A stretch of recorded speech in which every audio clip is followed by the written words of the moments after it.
Okay, so I think we'll begin now. Afternoon, my name is Peter Wong from the Digital Learning team, and today's session, the first session, will be on organizing your own computer data storage. Okay, so first of all, everybody usually has a standard work time of 9 o'clock to 5:30, but how many of us do actually work this time and actually leave on time? Not many, yeah. So one big problem is usually you have to work late overtime a lot of the time, and sometimes even when you do leave, you sometimes have to take your work home with you as well. Okay. Now one big problem with doing that though is that you have to have some kind of storage, like for example a USB device or hard disk, and you have to copy them onto those and then take them home with you to do work. Okay, but sometimes you may forget to copy a certain file, and then that means you won't be able to finish your work. Okay, so what we're going to be talking about here mainly in this first session is how we can use in the new modern workplace, how to store your files onto an online repository that allows you to access your files, your work files, anytime, anywhere. Okay, so even if you do forget a certain file, very easily just go online and you can access the file and you can work on it. Okay, so we're going to talk about how to store your files online. We're also going to talk about how to access them on your mobile, because not all of us have laptops, for example. Okay, if you want to take your work home with you, the easiest way is to take it on a laptop, because all your files are usually stored on your laptop. But if, for example, you don't have your laptop, or you don't have a laptop, you have a normal desktop computer, you have to have kind of some kind of storage to be able to take that home with you. So using an online repository for your files, how you can access those on a mobile device as well, how you can, for example, sometimes you have a meeting, you have notes and so on, documents that may be hard copy, or maybe, for example, on a whiteboard. Okay, in those situations, you want to keep a record of those documents or those notes, so you can use your mobile device to scan those information into your online repository as well. Now, what am I talking about when I say online repository? Well, right now, what we're focusing on is the new functions in O365, and this first session we're going to be focusing on OneDrive. It's an online storage service. You may use other systems, other applications which have the same kind of function, but what we're focused on here is OneDrive, because this is part of the Microsoft Office suite. So this will allow you to consolidate all your files, your work files, in one area online where you can access anytime you want to, and also it allows you to access it within the Office application family. So you can save directly and access your files from, for example, Excel, Word, PowerPoint, and so on. Also, you can access it in SharePoint as well. Now, why are we talking about OneDrive instead of SharePoint here is because they're both storage for your data files, but they have two different focuses. When we talk about OneDrive, we're talking about your own personal data, the ones that you use yourself in work. But when we talk about SharePoint, for example, that's talking about sharing your documents within maybe your team, your division, your organization. Okay, so one is more personal, one is shared. Okay, so another good function about the OneDrive is it allows us to have version control, meaning if we have several different copies, for example, we update the file and we save it, it will not remove the previous version. It will keep the previous version. Hello? Sorry, I went to the wrong building.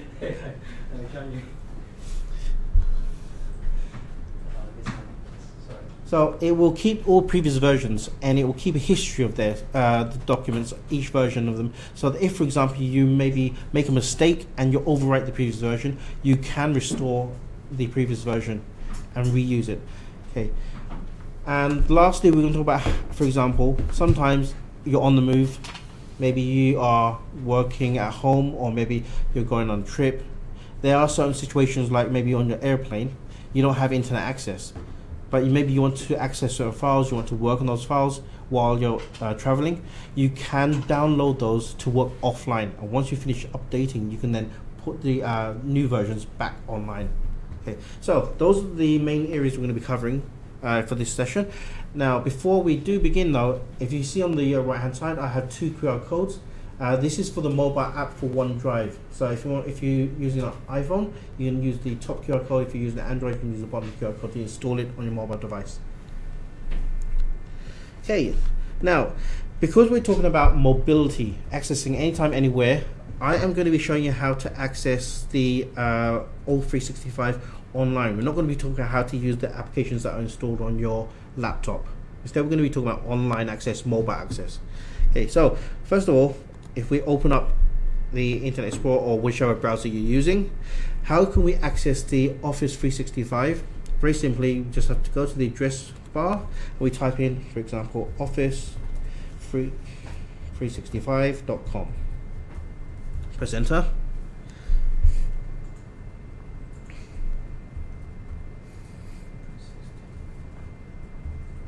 Okay, this will take us to the Microsoft website. So in the top right corner, you can see here we have the sign-in function. Okay. Oh, it's slightly different. Yeah, but the same thing on the top right corner, sign in. Okay. Yeah. Sign in. Okay, so we sign into. yeah, you use the same ID that you use to log into the company Windows. So enter in your ID as in your email address, peterwong@leafong.com. Okay, now why we have to also put in @leafong.com is so that the Microsoft website, the login screen, it can recognize that we are belonging to the Leafong company. So it will take us to our organization login. Okay. So click next.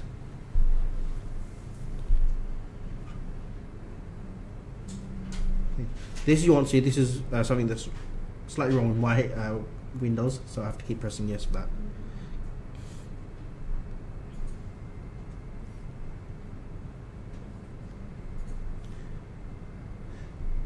Okay, now because it recognizes it uses single sign-on to go in. But if, for example, it does prompt up the screen for your password, then just using your standard password for logging into the Windows, company Windows. Okay, so once you've logged in, you can see here we are in our Leafong O365 screen here. You see I'm logged in. Okay, and currently we have access to these applications. So you can see standard Excel, PowerPoint, Word, Outlook. And what we're going to be focused on in this section is OneDrive. So if you click on the OneDrive,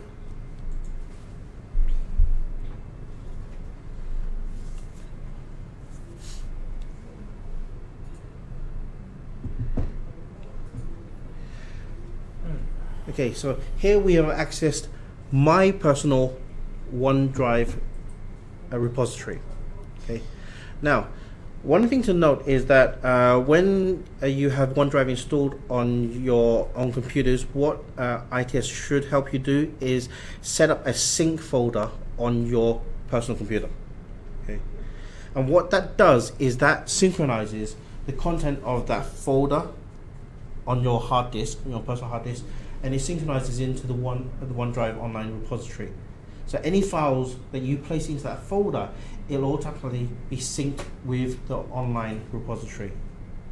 And Peter, when you say the hard drive, you're referring to your local PC. This yeah. machine. Yeah. So forget about we're using laptops right now. Okay. Consider we're just using computers. Okay. Because most of our colleagues in Leafong, they're using desktop computers. Okay. So they have a sync folder on their hard disk that can only be accessed locally inside the office. Okay, it's different for us because we're carrying a laptop. We can take our laptop with us anywhere, and we still have access to that. Yeah. But in their situation, they don't. Once they leave the office, they don't have access to their files. So once you have OneDrive available, any files you want to make available anywhere you want online, make sure you copy it into that sync folder. Okay, where can you find that sync folder? Okay, very simply, if you open up your File Manager. Okay, if you look on the quick links on the left hand side here, okay, there should be here OneDrive. Now note there sometimes might be two OneDrives. Okay, this single OneDrive link, this is to your own personal one, because if you have your own personal OneDrive, it will link to that. What we're going to be focusing on is the organization OneDrive. So you have to make sure that you look at the one which is called OneDrive Li and Feng. This is the company OneDrive. Okay. Okay. Can you see this is your synchronized folder? Okay. And you can see there's an icon on the bottom left of every single file and folder here. Okay, this is to indicate the status of the synchronization for your files. Okay, right now you can see there's a green tick. That means this is synchronized online. So whatever the status, whatever version right now I can see currently here, this is exactly the same as what's online. Okay, so if I, for example, update, I copy in new folders, new files, or updating existing file or folder, it will see the little icon on the left hand side. It will change. It will at periodic times it will synchronize directly into the online repository, and then once it's finished synchronizing, it will change back to a green tick. So Peter, we have to create this OneDrive. No, this will be automatically created when ITS helps you set up OneDrive onto your. So it is not set up. It's not set up. Yeah, you probably were early adopter, so your one hasn't been set up yet. But any new setups, they will automatically set up that synchronized drive for them. Okay, so there's nothing here. I just watched it. No, you can continue. You can set it up now. Okay. Yeah. Okay.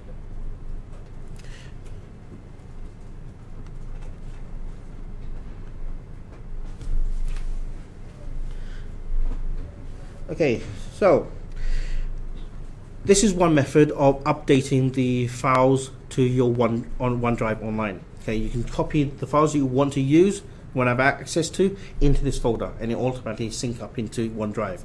Another method is, if you're logged in to OneDrive here, you can see at the top on the menu there's an option to upload documents. Okay, so click on this, and you can choose the documents you want to upload. So say for example I want to upload this into OneDrive. Select that, click on open, and you can see it's uploading now. Okay, it's finished uploading because it's a small file, and you can see here now it's added into my online repository. Okay, you can see here when it was uploaded, when it's updated, by who, of course it'll be me, there's file size, and also the sharing status. Now we're not going to be talking about how to share anything because we're basically focusing on personal data, so we're not going to talk about how to share anything.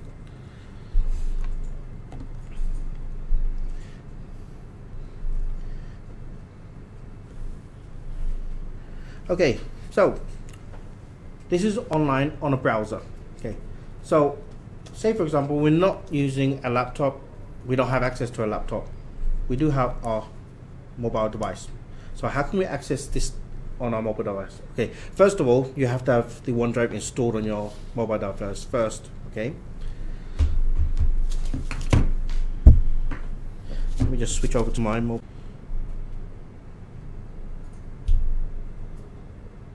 Okay, so open up OneDrive. Okay, so you can see here I have OneDrive, so I tap on that.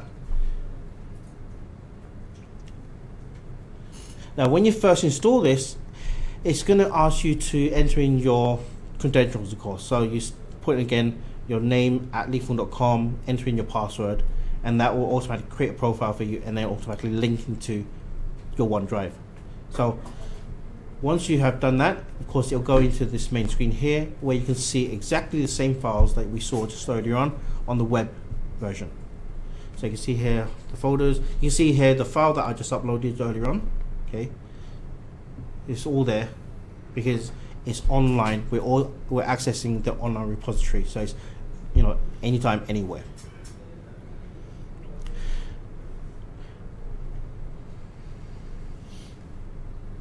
Everybody following so far? Any questions? We don't have it yet. So Oh, you haven't finished? wait. Okay. Or do I have?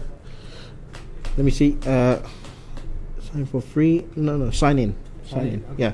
As we did on the computer, just use the sign in. You don't have to sign in for a free account because that is creating your own personal account. Right. We're using the organization account, so we just have to use normal sign in.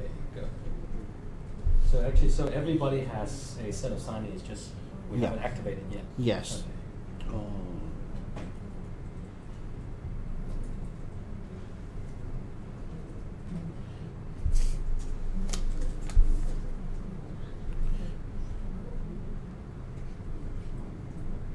Okay.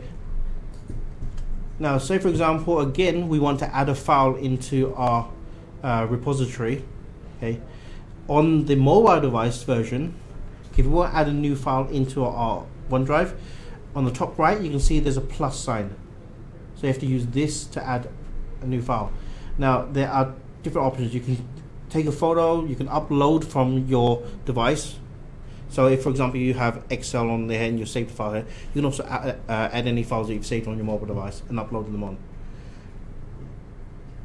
You can also take pictures. Now, before I talk about how to take pictures, let's talk about how to take pictures. Okay. So another way to add a file is to take picture. As I mentioned earlier on, we can, for example, if we have any hard copy documents or notes or whatever, we want to make a soft copy and save it into our OneDrive.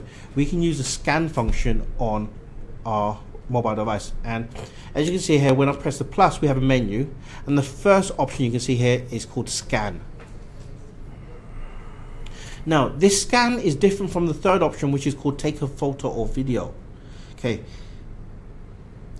Now, the difference here is basically when you take a photo, it's just a photo. You know, but when I use the scan, what it does is it's actually configured to help you convert whatever you take a scan of into a document.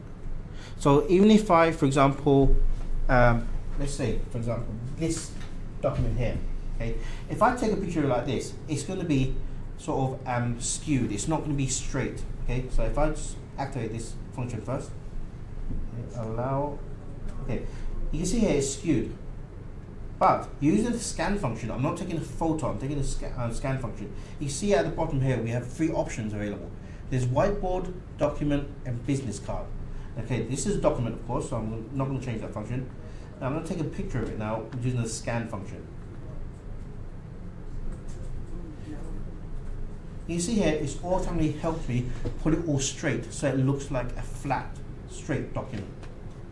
If I was to take a picture, it would still be, you know, that skewed kind of shape, and I wouldn't be able to read it properly. Okay, now, if this is okay, what I have to do is just tick, confirm it, click on save, and that will automatically save into my OneDrive repository. I can also do, for example, on a whiteboard. Press plus, press on scan. Okay. Let me just zoom in slightly. Okay, so there's only recognise the bottom half of that. Probably because the lighting is a bit too dim. But anyway, it did recognise the words. Okay, so if it's okay, again press tick. The plus sign does save. not take me there. I have the plus sign. Oh no, wait a minute. Let's see. Files. OneDrive. Oh, wait a minute. You're not in OneDrive. You're not in the app. No. Yeah. Did you install the app? I'm in. I thought I'm in. Okay, because what you are accessing right now is the browser version, which is the same what you access in there. Okay, if you're in the mobile version, then it would look like this. It is here, and the plus sign is in the top right corner. So when you press on that plus sign, you see you have these options: scan, upload, take a photo, create photos, and so on. Oh, not installed yet. Okay, is everybody able to do that? Any questions?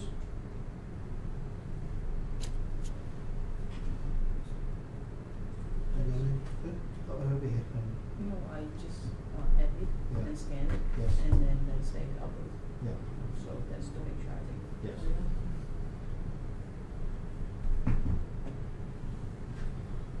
Okay, so again we have files, but as I mentioned at the beginning, we also have version control. But the thing with the version control function, you can't access it on your mobile.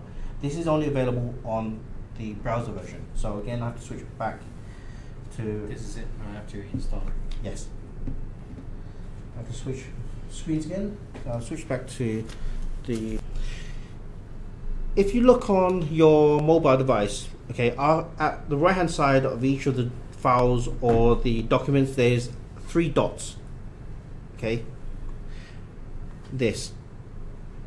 Now, if you press on that on your mobile device, you just have several functions. You have share, delete, make available offline, which I will mention in a moment, move and details and rename. Okay, but if you're on the browser version on your computer, you have a lot more functions available for you.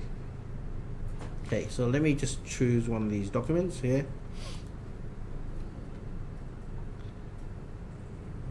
Okay, here you can see we have open, preview, share, copy link, download, and so on. Now, down near the bottom, there's an option called version history. This is not available online. It's only available, it's not available on the mobile. It's only available online on the browser version. So, if, for example, you're working on a certain document, very often, you open it up and you find that something maybe has been deleted, or maybe something has been changed, but it's not changed correctly, so it's incorrect. What you can do is you can go to your version history by clicking on this 3 dots button. Basically, it means the menu button, and then choose version history.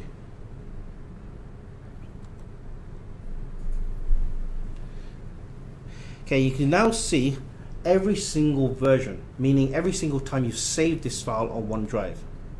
So you can see the date of when you saved it, who saved it. Okay, so all we have to do is say, for example, version 7 is incorrect, which is the current version. Version 6 is the previous version, and that one is correct. I know that the information here is what I want. All I have to do is go to the menu button for this version.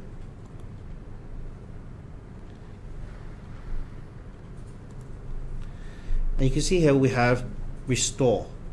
Okay, when we restore, what it will do is it will take a copy of this version here, version 6, and it will make it the most current version. So it will now be version 8. So let me click on restore.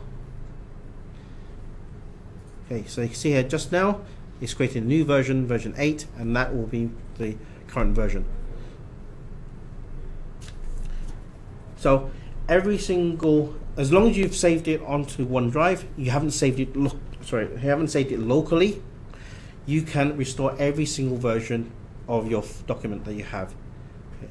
So anytime any changes or that have been made incorrectly, you will be able to find back the original version, the correct version.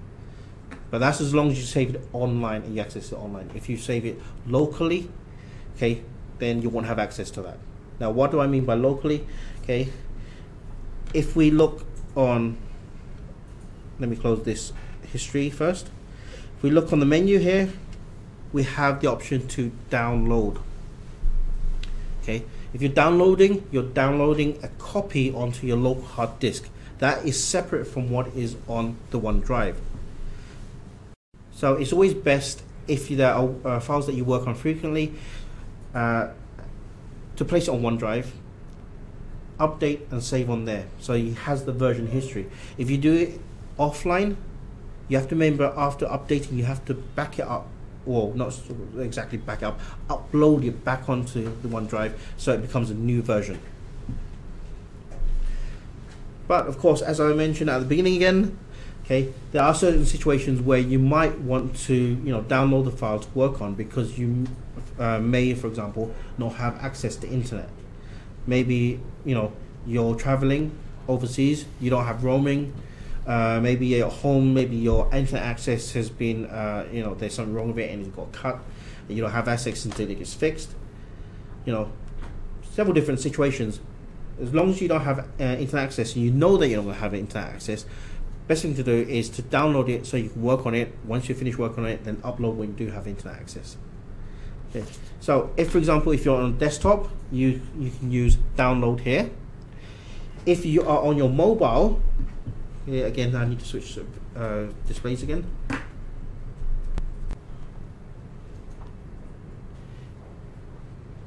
If you are on your mobile, okay, press again on the menu option.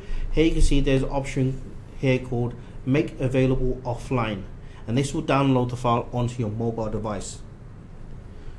So here I have this digital competency definitions Excel file, so I'll make available offline. You see it's now preparing an offline version, and it's saved it offline, and I can then access it offline.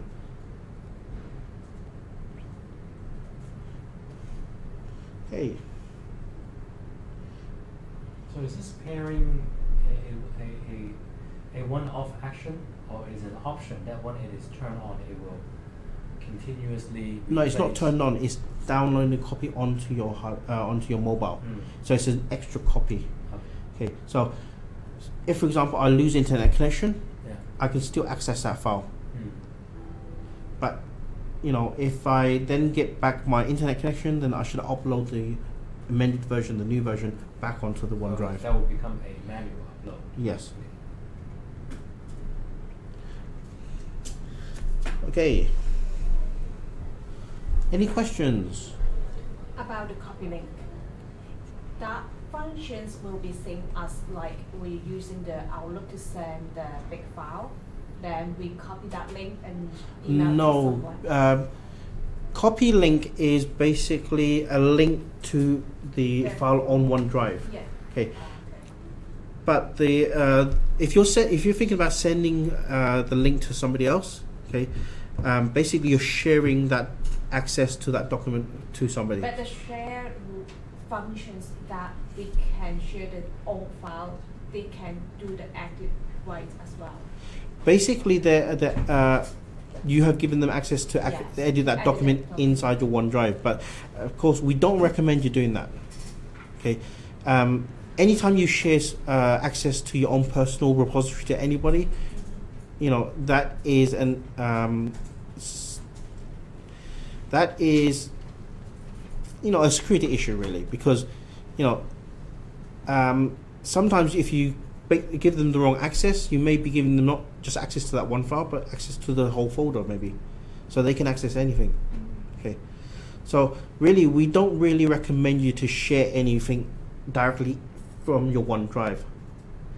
If you want, for example, them to look at a document, maybe you don't need them to edit anything, then what I would do is just send them the file instead. Okay, or maybe if you want to make sure that they can only access, then maybe convert it to a PDF. That way they can only see the information. Just send them a PDF. That way they don't even have access to edit the information. Okay. If you really do want to share any documents, then we recommend that you use SharePoint to share, because that way that is actually a shared repository. Okay, only people have access that have been granted access into that area. Okay. That SharePoint can be created on a file. No, SharePoint. That is another system, but in regards to sharing a shared location, I'm going to be talking about that in the in the next session, which I'm going to start in a moment. Okay. So I'll talk about more about sharing. Any other questions regarding OneDrive? Because this share function is not recommended. No, because as I mentioned, if you share, you're sharing access into your OneDrive. Okay, this is your personal area. I cannot revoke it. As long as they keep that link, they have access in there. Because there's no time limit on it. So you can share by the share folder. Even though you're still giving them access into your OneDrive, which we don't recommend. OneDrive you should keep personal, just for yourself.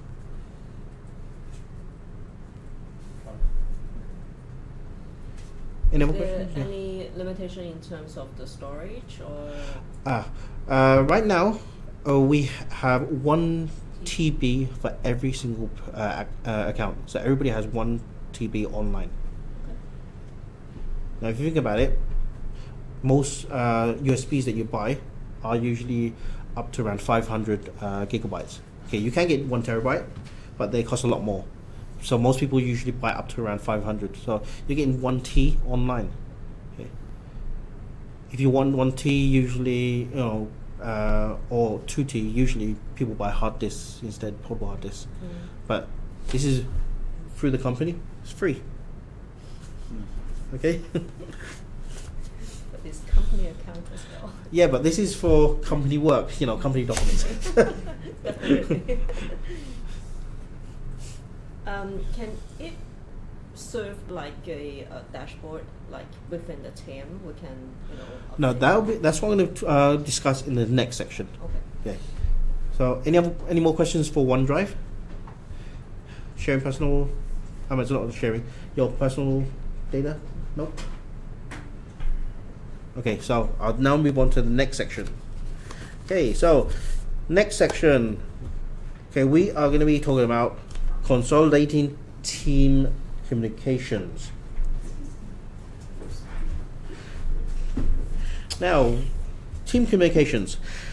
Right now, our main methods of communication in the company are usually email and telephone.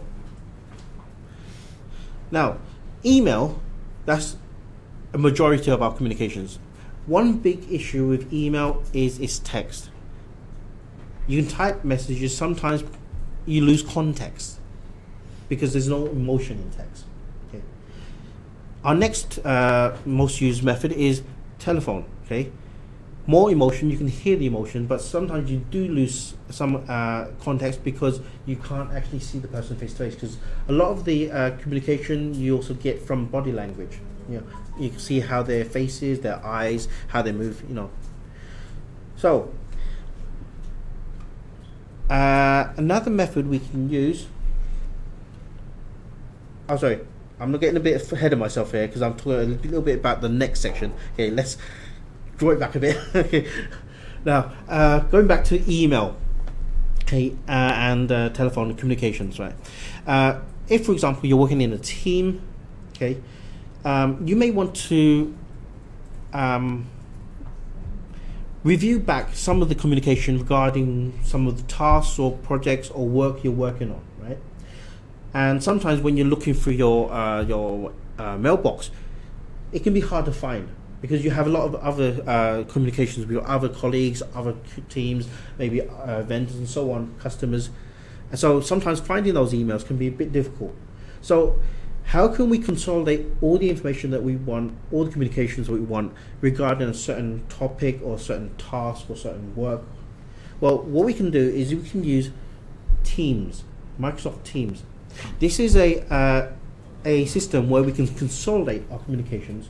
But not just communications, we can consolidate anything related to communications. For example, maybe how we have documents and so on, files that we want to also access that's related to that. Okay. Also, there might be resources, maybe online, or somebody's given us, maybe the customer's given us, or the vendor's given us, that we want to also incorporate in there. Okay. What we can do is we can create what we call a Teams channel, a communication channel. So, if we go back to our Office 365 main page. Okay. If you go to the you can go, you can go to the App Store. let me just go back to the PowerPoint first and give you a quick review of this section here. We're going, as I mentioned, we're going to talk about how about communication channels, how to consolidate the information, the communication. And also any of the files that are related to those communications. You can also transfer files from your OneDrive into Teams area. Now, the Teams area has a certain section called Files, which is basically utilizing SharePoint. So this is a shared file repository. Okay, so this is in relation to your questions earlier on. Okay, and it allows you to see the whole history of your conversation. So even if you're a new joiner to this communication channel, you can see the previous communications as well, because it like if we take, for example, other communication applications like WhatsApp and so on, WeChat. Okay, if you create a group in there, you'll see the communications that you have in that group. But if you're a new joiner to that, you only see the communications from the point that you join the group. But with Teams, you can see the whole history of communications within the group. And you can then also search within that history for certain keywords or certain information that has been discussed within that communication thread. Now, adding resource tabs, that's what I mentioned earlier about how to add in extra information, maybe provided from external sources and so on, or maybe website links and so on, in reference to this communication thread. Now, regarding installation, if you want to install the mobile app, this is for the Apple, and this is for Android. Okay. If you're on a PC, you can go online on a browser and go to office365.com. Okay, sure. And in the top right corner, you can click on the sign in. Don't create a new account, just use sign in, and then log in with your standard Linfeng email address, and then use your normal login password. Okay.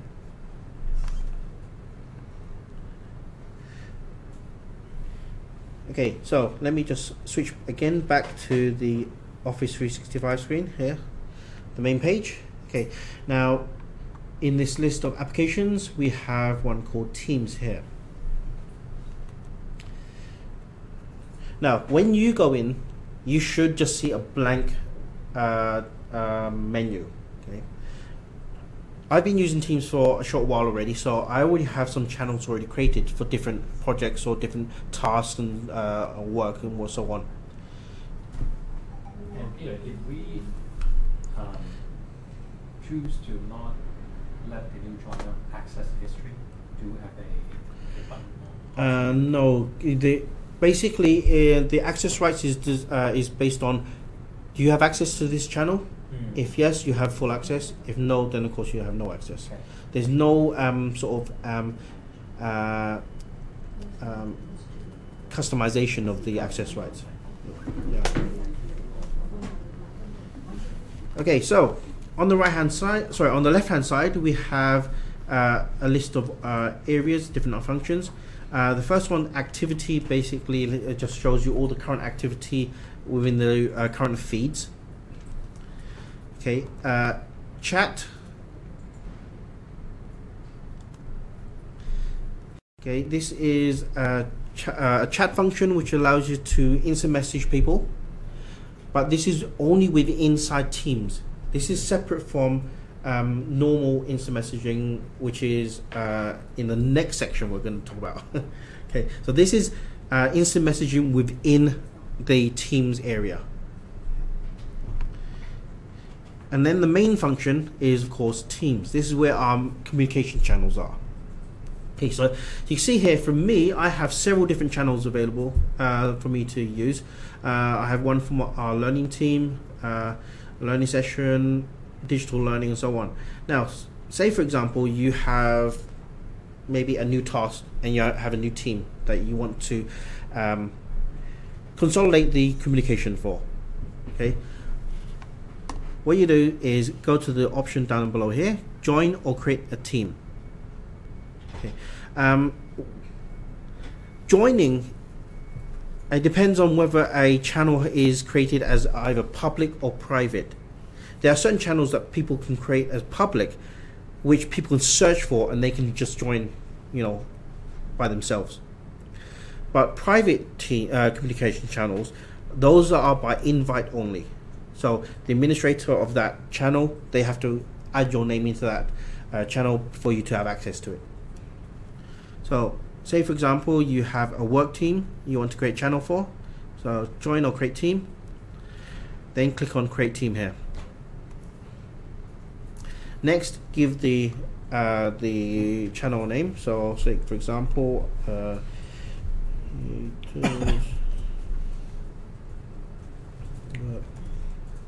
team. Okay, you can give it a description if necessary, and then here you can see here we have the option: is it public or private? Okay, so even though we mainly talk about work, inside work maybe you have some recreation teams or channels. For example, one of the biggest ones here you know about is of course LF Run, right? They meet up regularly to do training for running for marathons and so on. Okay, they can create their own channel here, and they can consolidate all of their information about their activities and their any kind of training sessions, or any information about what equipment is useful for running and so on, what running shoes and so on. They can create a public team, and that will because it's public, anybody who's interested in that topic, they can actually just join the team without having anybody to approve them joining the team. So it's open for everybody, free access. Okay. But say for example it's specifically to do work, maybe it's something to do with a customer project or something like that. Okay, that you of course you want to keep private. Okay, so when you go to the next step in creating the team, you have to of course specify which people can have access into that team, into that communication channel. If you don't specify them, they will not have access. They won't be able to search for it. They won't be able to see anything inside that communication channel. Okay, so I add in the people's name. You don't have to add yourself in because it's automatically included when you ever create your team, because it's your channel here. You just have to add in the additional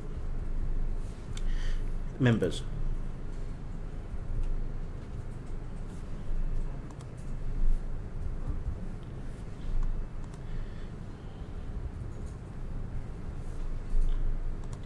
Okay, so once you've finished selecting all of the members of your communication channel, okay, click add. Okay, you added them all in.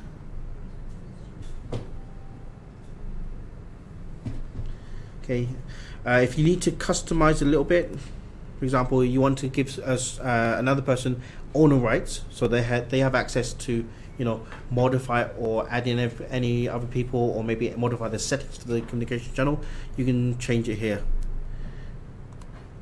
Okay, once you've done that, close. Okay, and you have now your new communication channel.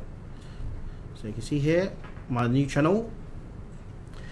By default, there will already be one channel inside here, one communication channel called General.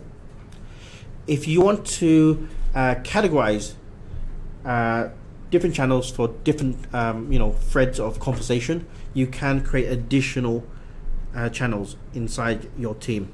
So all you have to do is just click on the menu button here for more options, and then add another channel. So in general, you can talk about anything you want. If I add another channel, I can say specifically this is to do with customer ABC. I can add another channel, anything only related to vendor XYZ.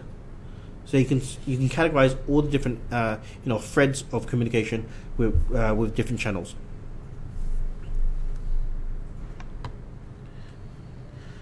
Now, apart from channels, though, you also inside have the communications channel.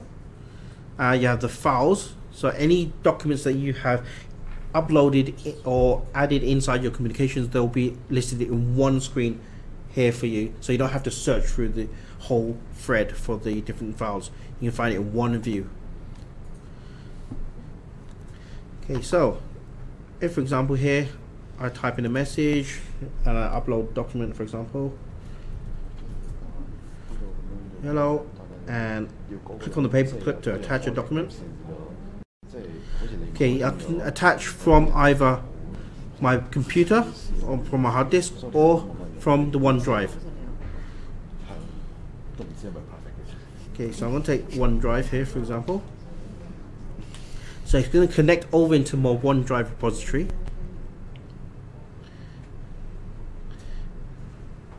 Okay, and I can upload a copy. Microsoft 搞掂，即係如果放佢Microsoft。 Okay, so I can then send out the message, and this will now post into the communications thread.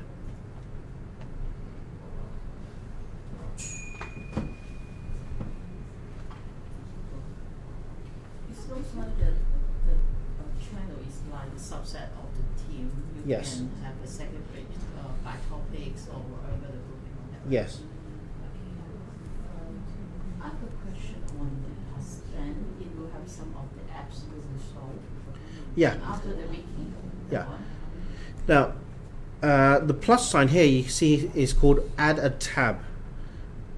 Now, basically, what this allows you to do is add on additional resources. It may be, like, for example, a external resource. It might be external application.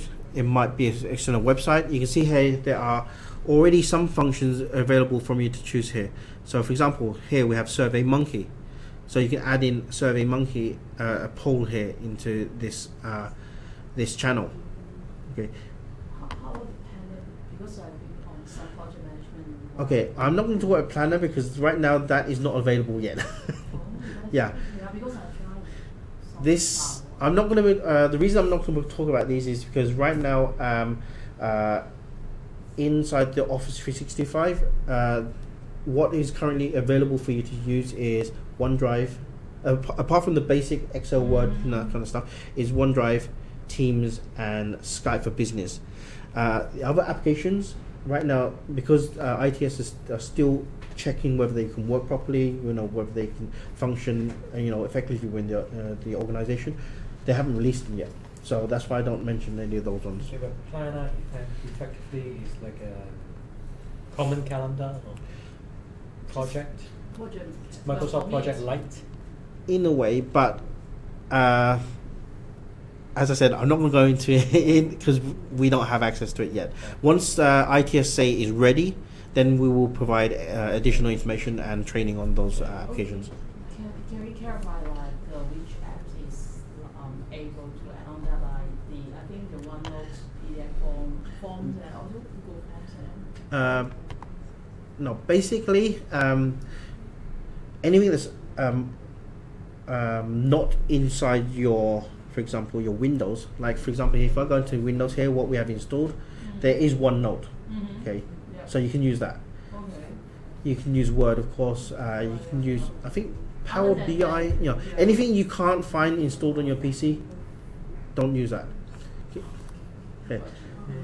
Like the SurveyMonkey as well? SurveyMonkey, that is a external resource. So that's usable because that is something that's that's available right now. So it's also all the text under the below that the Groupify, the color that will be able to use, include in the Teams? Sorry, which ones? I talked about the last Oh. row. Yeah. Well, what I'd say you can you should use from here is SurveyMonkey. You can use website because that's going to external website, and YouTube, PDF. The others, that are not really really available yet. Of course, Planner, Stream. I don't know what this one is, so I'm not going to mention it. This one I'm not too sure either. Okay. But the SurveyMonkey is possible. Yeah, because that's an external system, and we have an account for the company. Can we export history or documents from this team directly to email? Yes. Directly, not through a OneDrive or. Let's see. I remember you can open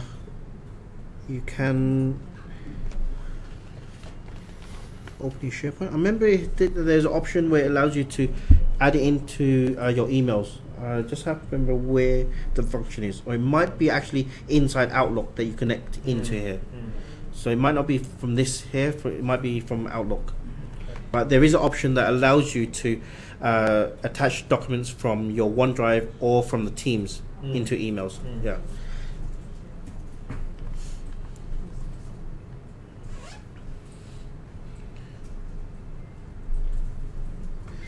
So as I mentioned, you know, any files that you upload either from your conversations or from the OneDrive, they'll all be consolidated into one view, which is this files view. So you don't have to search through the conversation thread. Okay. But if you do need to search through your conversation thread for either a certain message or certain certain term or whatever that was mentioned previously, you can do that by searching through the search function. Let me see where the search function.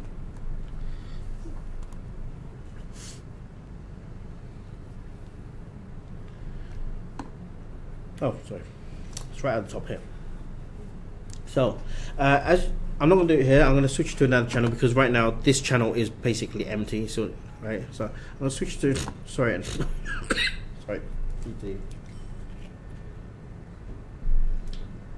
Okay. I'm going to switch to another channel where I have a lot of conversation threads. So let me just choose here, digital learning.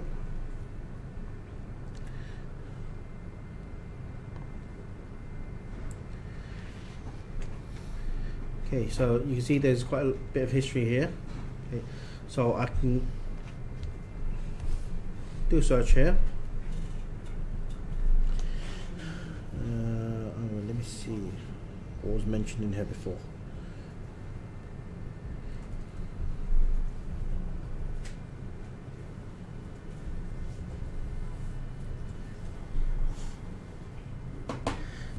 Okay, oh, so it's actually only mentioned once, but as you can see, I type in a keyword and it will search for the whole thread, and any mentions of that keyword that I've typed in or keywords, it will list on the left hand side here.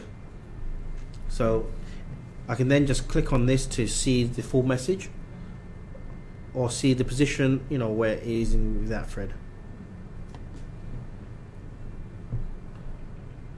Okay, so I now can look at the communication that I just searched for.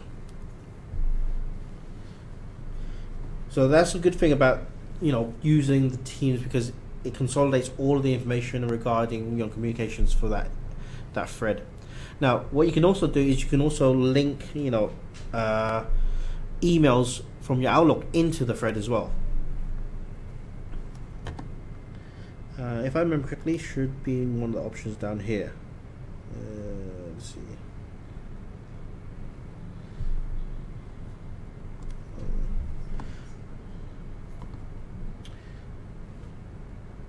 Okay, I'm gonna have to double check on how to do that, but I do remember that there is an option that allows you to link and make a copy of the email. So say for example there is an email that is in relation to this confidential thread, but it wasn't added in, there was no mention of what the email content was inside this thread here, so you can copy it from Outlook and put it in here so it does become a part of the thread. Okay, any questions on Teams? Yes. Can we make use then to work with customer? You have to talk with your account team, because right now this is internal only. Okay. But if you want to make access with a customer, I'm not sure. Right now it's only internal. Okay. They will probably have option to allow access outside later on, but they have to check the security settings first. So right now this is still in the initial stages. So once everything has been set up, it's all running smoothly, then they will start to consider additional options, and then but you have to at that time you'll have to then consolidate with your communicate with your IT account team, and then see how they can customize the settings to allow your customer to access that area. Because again, this is an issue of security, because you're allowing somebody outside the company to access our internal network. So now we have two criteria. First, you must be a user of this app. And the second is you must be working in LF to use that, right? Yeah.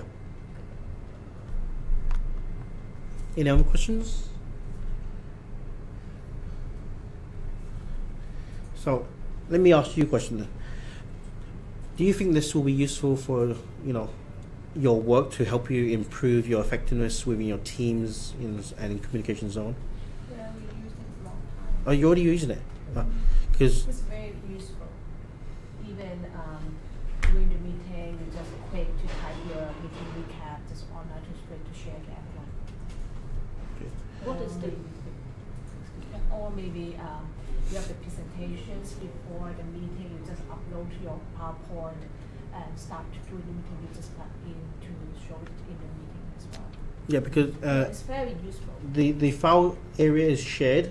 So if, for example, there is a PowerPoint for the meeting, instead of having to send it out to everybody, just put it in that location and everybody can access it. And also sometimes if you want to very formal to communicate by the email to share with the whole team, you just using this app to type some information or communication with that project group as well. What about the notifications? If once you have a message, just like the same as Skype, there are some Yeah. lights. Now, one thing about the communications, if, for example, you just type in a message, it's just uploaded, posted on the thread. Okay. If you're accessing the thread, then you see it. Otherwise, next time you go in there, then you see it. But if you specifically want certain people to know that you're posting this, maybe it's a specific message to those people, what you have to do is you actually have to mention them. And what I mean by mention is, for example, if I say here, let me just cancel this search first, okay, and go back to channel. Okay, cancel this. Okay, let me just go to the one I created, so they know that I'm just testing. Okay, let me get rid of that. Now, in this team, I have a member called David. Okay, if I want to type in a message that's specifically for David, what I do is I type in @ and then put David. You can see when I put @ it jumps up the member list. Okay, so I select him from the list and then I type my message. Talk about like the first application, you just put that in front and will be shown. Yeah. So then I type in the message, and you can see it's specifically for David. Okay, and you can see that his name is a link, a hyperlink to his profile. Okay. Yeah, it will be a very useful tool. We just have to take a leap of faith, right? And for all the members to sign up to this idea. Yeah, because whenever you have a new way of doing things, it's always a bit difficult. It's always a bit slow to introduce a new method, because everybody's always set in their old ways. They're used to doing it this way, so they carry on doing that way. But if you promote it more, if it is useful, if it's faster, it's more efficient, people will pick up on it, and they will start to use it more. Okay. Now, one more thing about this mention function. This is specifically a message to David. Okay, but sometimes you may have something that you want everybody to take note of. Okay, there is another @ that isn't listed here.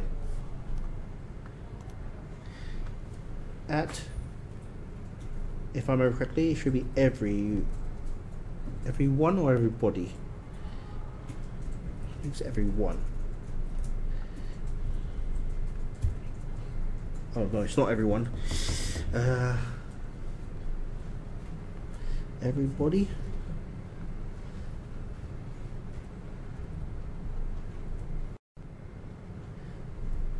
Well, what is? All.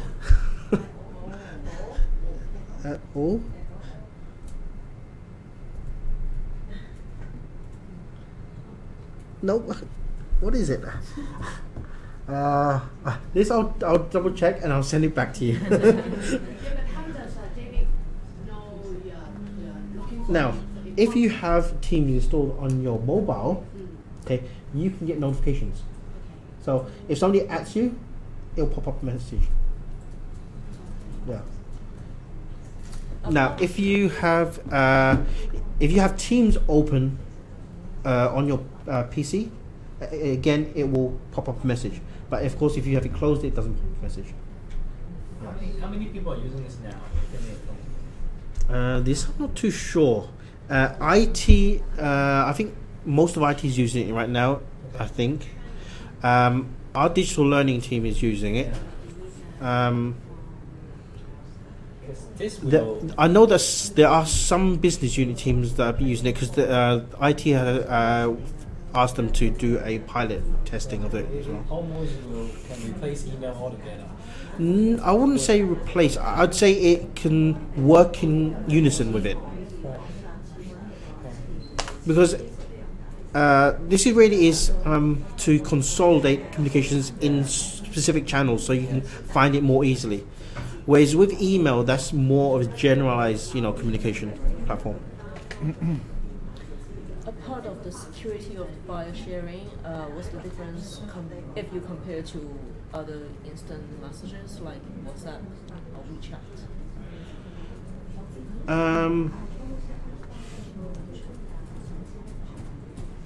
Well, that's hard to say. In which sense do you want your answer? Because WhatsApp and WeChat is easy to use. Yes. Everyone has that, so it's very easy to communicate and it's very easy to share files. Apart that, the information have the risk to release to other party than LF. So for using this, everyone has to register in the Microsoft thing. No, you already. If you say registered in Microsoft, you're already registered because everybody has an account in Lianfeng, so you're automatically registered already. You just have to log in with your Lianfeng account. So, regarding use, well, it is still simple because you just type in a message and you send it off, posting it into the channel. Basically, the same as in WhatsApp. You have a channel or group. You type your message and you post it. Okay. Any files you're uploading there, you attach. Here, again, we have the attach function. You can go into the settings function in WhatsApp, for example, and you can see an option to see all media files, and that lists every single media file there. Here, you just have to go to files, and again, all your media files, your documents, are listed in one view here. Really, it's basically the same functions. Maybe it's because it's new that you're thinking, it's a bit difficult. But basically, it's still the same functions, still same kind of usage as other applications that you're using already. It's just that the interface is something new to you, so initially you're going to think it's a bit complicated. But once you get used to it, you find that most of the functions are basically the same as what you're already doing.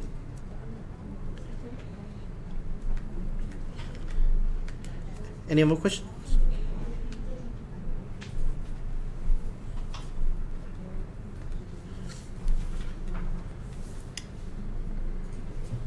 No other questions?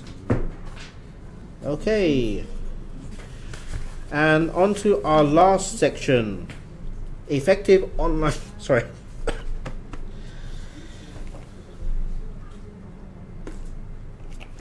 Okay, on to our last section. Effective online communications. Now, you may be thinking, what's different from what we just discussed just earlier on?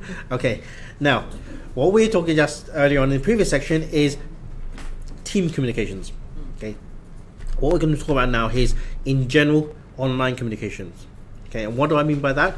I mean instant messaging mainly, but there are additional communication channels inside this section I'm going to talk about. So, effective online communications. The areas we're going to cover are instant messaging and online meetings. Okay, how can you create an instant message with single or multiple participants, and then one thing that usually most of us don't have access to, but we're going to have access to now, is video conferencing. Usually, if we want to do video conferencing, right now we have two main options. One is book a video conference room, but you know those are limited, okay? And two is use video, but you have to request ITS to install that, otherwise you don't have that option, okay? Now you can see two links, two QR codes. This is for Skype for Business. Emphasize on the for business. So it's not Skype, it's Skype for Business. Okay. We're also going to talk about, sorry, throat's a bit dry. Okay, we're also going to talk about on a video conference meeting in Skype for Business, how we can do some real-time sharing and collaboration. You know, how you can,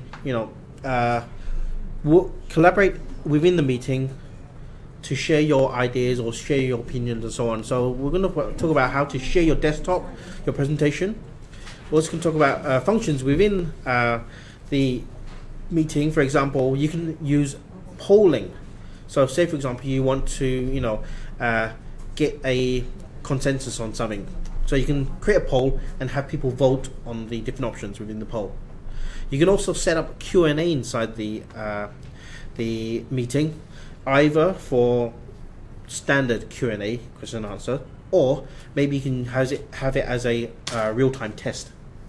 So people answer your questions, see what kind of answers, how many are correct, and so on. And then finally, what we're going to talk about is something that most people usually don't do because they previously didn't have that function and really didn't think about it. But a lot of people actually have been doing a sort of basic version of this, and that is keeping a record of the meeting.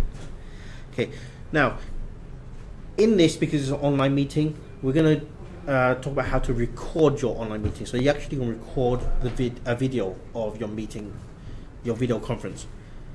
So what is that in relation to a basic recording? That is related to usually when you have a normal meeting, to keep a record of what is discussed within the meeting, what happened during the meeting. There will be one person taking minutes, okay, but that is text.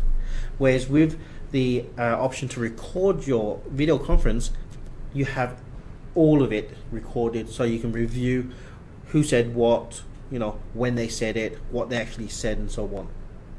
Okay, so if you install the app, you can join those online meetings through your app as well. You don't necessarily have to have a PC, which is what most people usually had to have when they wanted to join a video conference. So with the app for Skype for Business, you can join video conferences on your mobile devices as well. Okay, so going back to the main menu. Let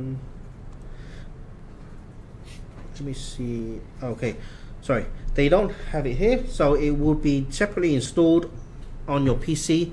You'll see the Skype for Business menu option on your start bar.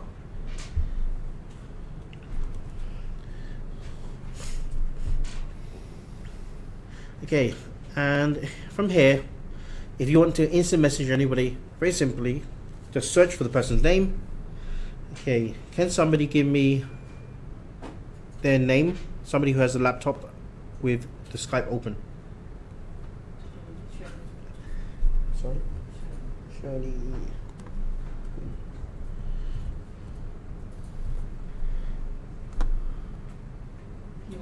Oh, okay, sorry.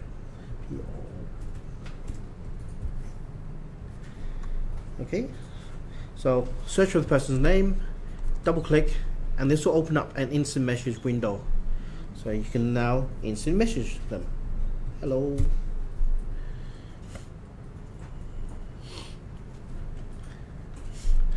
Now this is a one-to-one.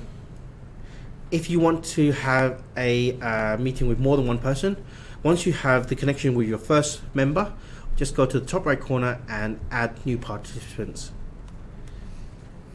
So can somebody else give me their name? Okay. NICOLE space YUH1. Yeah. Okay, so select your participants, click on OK, and now you can see here we have additional participants in this instant message. So you have the basic functions. You can type messages, you can add in hyperlinks to send additional information. You can add some emojis and so on, like any kind of instant message system. Okay.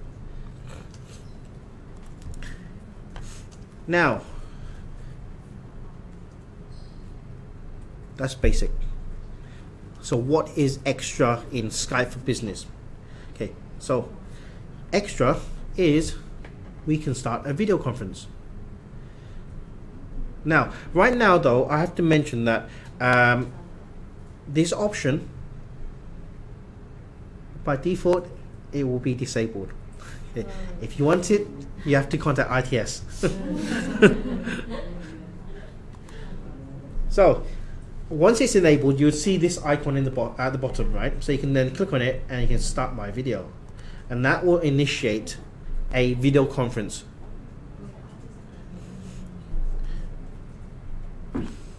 Okay, you can see here, okay, 3 participants. We have the camera turned on, so you can turn on or off your camera. So if you don't want somebody to see your face, you can't really do that because you have your profile picture there as well. But as with most communications, face-to-face is the most effective. Okay, so that's why if you use video conference, it can be more effective than just having a telephone call or just typing emails and so on. Okay, you can also type in the addresses of external parties, and also have communications with them as well. So the default setting is when you open up the Skype for Business, you'll see our list of users inside Linfeng, but you can connect with external. Can we share the computer screen to others? Yes, you can. That's the next thing I'm going to explain. Okay, so this is our video conference already started. Okay, so if I'm not just going to be talking face to face and just verbally talk about something, maybe I now want to share a PowerPoint presentation, or maybe I want to share a demonstration of maybe an application or website on my PC or whatever. All I have to do now is then go back down to the bottom, and you can see here we have this option called Share Content. And from here we have 2 main options: share your desktop, or share a specific window, a specific application. Okay. If you don't want them to see everything on your desktop, then I would advise not to share your desktop. Okay, just share the application that you want them to see. So of course, first make sure you have the application open, and then when you click on share window, you will see that option when it loads. Okay, so here are the different windows, different applications I have running right now. I have my browser, which is right now here, right now on O365. I have a PowerPoint open, and I also have Teams open. So say, for example, I want to share my PowerPoint, I just select the PowerPoint window, and I only share that one.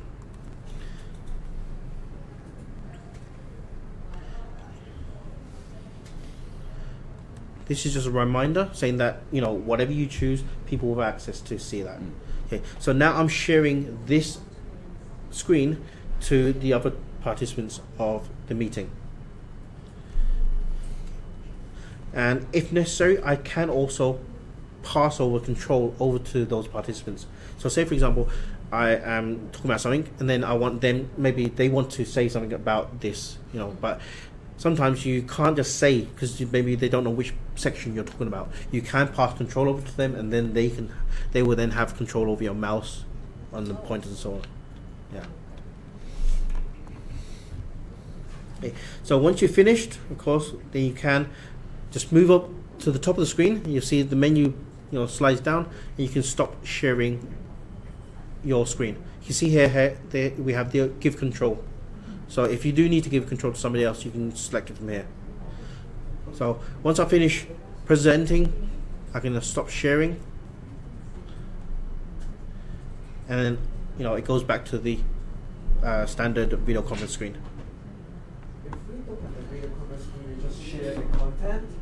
So we can just I think we can do that right now. Share the content. Let me just. We don't need to ask for RTS for. I have to double check because I'm not sure what functions are on. On my screen, right? Oh, you already have that. Okay, yeah. Yeah. Then that you have that option. Okay. If I'm sharing the screen with someone, can we back and forth? Which he's sharing, I'm sharing, and then back and forth. Do we need to get out and get in again? No, it's the host who has the sharing control. So if you want to, if I start the conversation with you and I'm sharing, I want you to share your screen. How can I free? basically what you have to do is you have to stop sharing it, and then he then shares his. Okay. Yeah. Yeah. So whoever's in control, Yeah. then they're the one who will be the what's on the screen. Yeah. Okay. So let me just go back here to this option. Okay. Now one thing I have to make clear. Okay, when we go to share content, there is a third option here called share PowerPoint files. I would not recommend using this option. The reason why is because what that does is actually when you choose to share PowerPoint file, it uploads it into the system, and that is very slow. So it's best to only use the two options at the top, desktop or window. If you want to share PowerPoint, share it from your computer. Don't upload into the system. That will take a long time. It will slow the whole system down.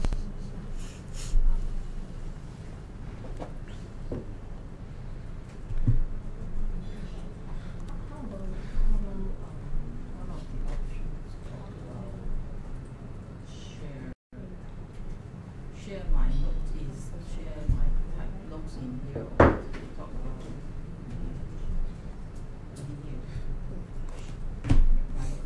Is it OneNote or? No, it's not OneNote. It's Just type the message. yeah. Okay, now,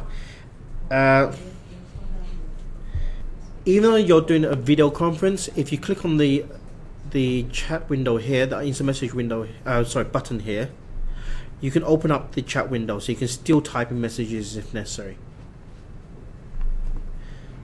Now, as I mentioned, apart from doing the standard video conferencing, you can also do other kind of sharing apart from the desktop and the application.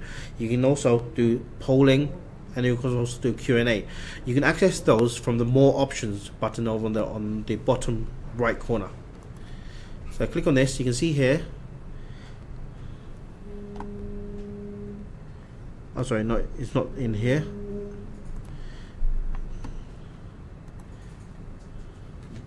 Oh, it's just where's it gone now? 我都係諗緊，因為我哋而家仲係用緊啲咩 conference page 嗰啲戇居嘢，我哋嚟緊呢啲 OK 都算啦。唔知啊，要整應該嗰啲 overseas caller 已經有啲有啲冇，美國咪有咯。即係因為我台翻嘅啫嘛，我嗰啲我知。佢哋應該好中意同你開會嘛。我冇絕對開會，同你開會即係點點衝別走。So. Wrong location. Should be under share content, and there's an option called more, and you'll find the option to add a poll or Q&A or a whiteboard.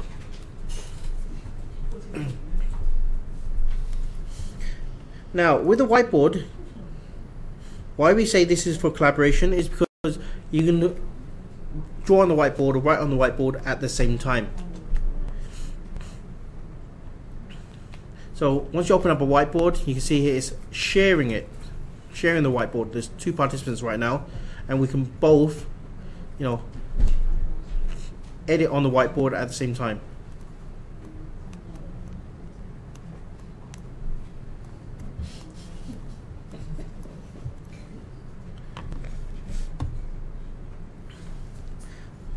So sometimes, you know, if for example you are discussing something, you can make it more easier to collaborate and, you know, think up ideas, do that using the whiteboard.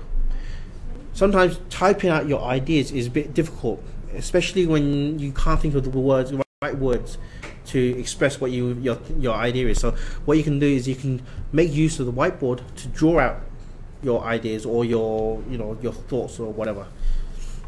So like we can upload a print and we can like discuss the tolerance, the yes. details on it. Yeah. So for example here, you click on this button, insert picture.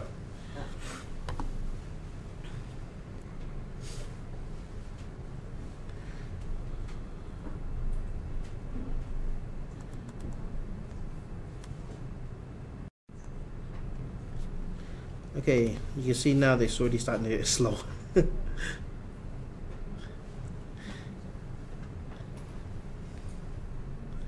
Okay, so say for example I have this image uploaded onto the whiteboard, and then we can just, we can make notes on the picture and also, make comments and whatever we need to at the same time.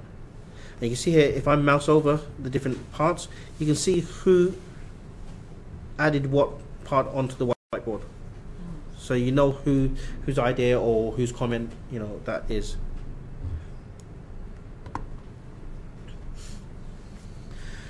Okay, so that's the whiteboard. Apart from the whiteboard, there's also poll, Q&A.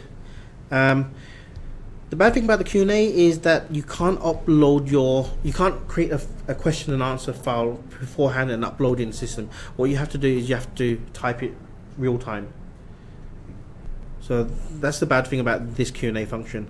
There are other systems where they allow you to upload files, but this one is real time. Very challenging. Yeah. So if, for example, if you do Q&A or maybe a poll, okay, once you have finished doing it and then you make it live, people can then vote or answer the questions, and you can look at the results in real time, see it as different things are inputted or added on and so on. Can we ask questions by animals? Like without our ID to ask a question? Usually in a meeting, the people don't likely to ask because you know who you are. I don't think so, because you're all logged in, so it notes down who you are. So I don't think you can do anonymous now. Being targeted. Okay, so those are the main functions for collaboration and working in real time. Now, the last thing I mentioned was recording your meeting. So one thing I do recommend, if you are going to think about recording a meeting, please ask the members first. Because some people may not want to have their, them being recorded. Maybe they want to be anonymous. Yeah. So ask beforehand, and then if everybody's okay, then you can start recording. To start recording, first of all, you have to be the host. Okay. Then go to the more options here, and then here there is start recording. So once you click on that, it begins straight away here. So you see recording has started. Okay, so you have your meeting. Okay, once you finish the meeting, what you have to do now is, you can see here, once you start recording, these two buttons appear, pause and stop. So once you finish, just very simply stop recording, and then go back to the more options, and the second option here is called manage recordings. Now when you go in here, you'll see it's listed, but you won't be able to access it yet because it's still processing. What it's actually doing is converting and saving onto your hard disk. So you still have to wait a little bit before you can actually access it. But once it's been completed, as it says here, then you can access it on your hard disk and review it or if you want to edit it, you can. You can access it from this location here. To access it, all you have to just click on the entry that you want, the recording you want, and then click on Browse, and that will take you to the folder where the recording file actually is. So once you start recording, anything that appears within the meeting, instant messages, what's shown on screen, the video, the audio, that will all be recorded inside this recording. How about when we share the file, like the PowerPoint or whiteboard, we're still recording too? Yes, everything that happens within the meeting, it will be recorded. Yeah.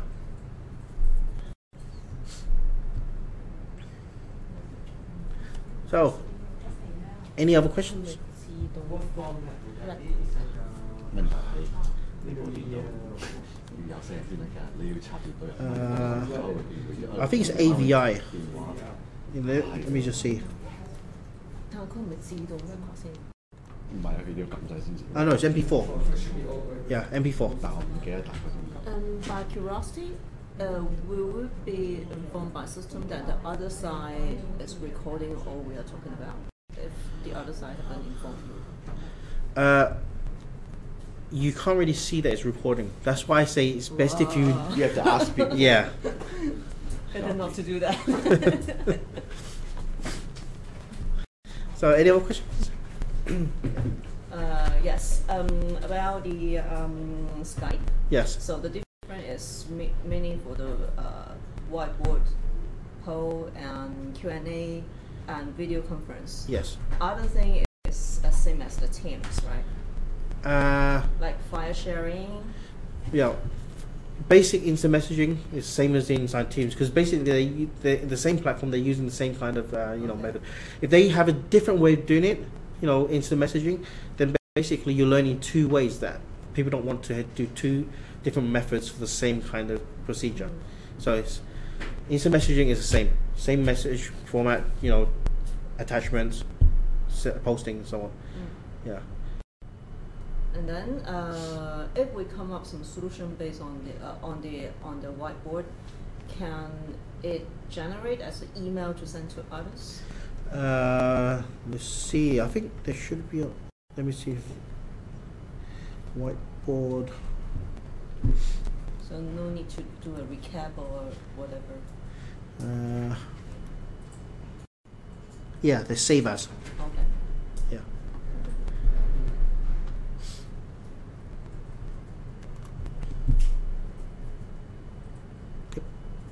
Any other questions? It's fine for me. Okay. If you have any other questions, you can contact me or my colleague, David Mann. I'm Peter Wong. You search our names in the email, you'll find us very easily. Yeah. You will share the PowerPoint, the QR code for us? I can send it back to you, yes. I believe like everyone working there involved, even like working like US, Indonesia, or India, all the people supposed to have the Office 365 account, right? Right now, Office 365, yes, but all functions, maybe not yet. Because right now we're doing soft release, so some have just the basic functions right now, but once they have configured their infrastructure properly, then they will release the additional functions as well. Because we find like Skype function for the meeting is very useful, because now we're using like conference page, every time I have to send email to can you send all the stuff me? And also they only have I think maybe 2 or 3 accounts, so it means that you can't have a meeting on at the same time as somebody else's scheduled meeting. So that is one of the big drawbacks regarding having a video conference right now. But once this function is fully released throughout the whole organization, you can very easily have video conference with everybody. Yeah, that's true. But not sure like whether they obviously have this account or the computer is supporting all functions. I can say for certain that most overseas offices right now don't have the video function released yet. Oh, right. Yeah. Because right now we're piloting in Hong Kong. Right now we have it on request. Okay, so once all the small bugs or whatever are smoothed out, then the whole of Hong Kong will be have access to it first, and then they will soft release to the other countries as well. So in the coming year, us still have conference bridge Yeah. Send the email to RTS. Can you help me to organize a meeting? Yeah. Okay, understood. Yeah. So to find out the status, just contact your ITS account team. So for those